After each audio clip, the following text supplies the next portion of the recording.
Првата работа што сакам да ја нагласам, дека од денес па до крајот на мандатот на СЈО ќе гледаме дека оваа институција работи како партиска подружница на СДС.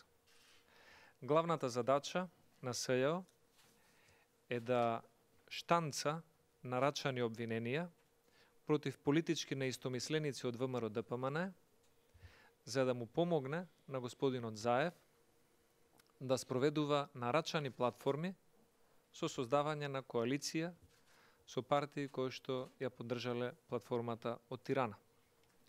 Сметаме дека ваквото однесување на СЈО е на штета на интересот на граѓаните на Македонија, но во корист на господинот Заев, за да се дефокусира јавноста од главниот проблем во оваа држава, а тоа е правење коалиција со партија која што е поразена на изборите и правење на коалиција на штета на интересите на Република Македонија.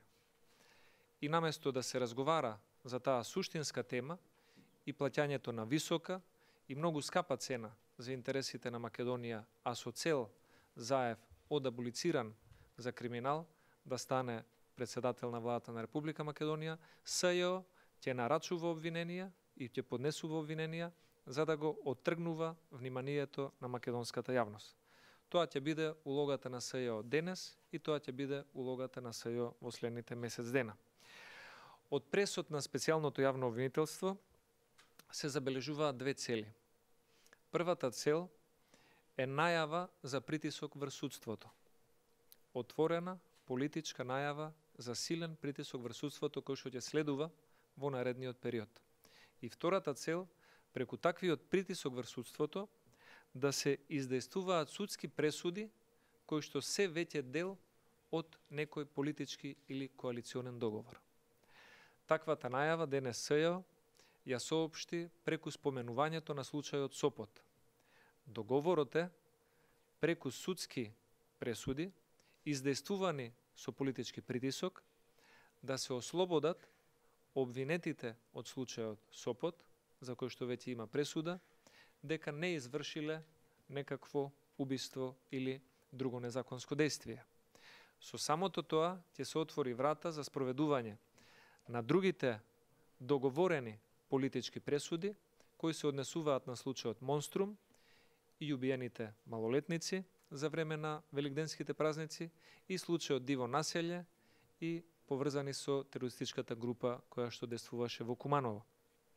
Сите овие пресуди, за жал, се дел од политичкиот пазар помеѓу господинот Зоран Заев и партнерите кои што дадоа поддршка за платформата од Тирана и најверојатно на крајот господинот Заев очекува со ваквото дефокусирање на јавноста преку СЈО да се стигне и до ослободителна пресуда за случајот Подкуп, каде што е инволвиран лично тој и целата македонска јавност имаше можност да види за каков случај се работи.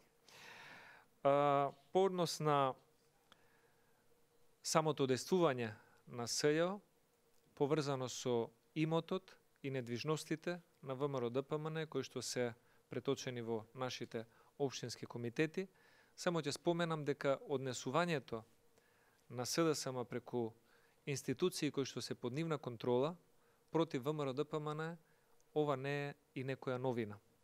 Може би за оние што знаат подобро, ќе подсетам дека во 2002 година Уставниот суд имаше одлука токму по иницијатива на СДСМ да се забрани политичките партии да купуваат или продаваат имот во моменти кога тогашното ВМРО ДПМН имаше одреден имот купен од сопствени донации. Испаѓа дека СЈО се грижи за имотот, донациите само на ВМРО ДПМН, а заштитени бели мечки во државата се партии како СДСМ, ДУИ, БЕСА и другите политички партии кои што формираат коалиција за поддршка на платформата од Тирана.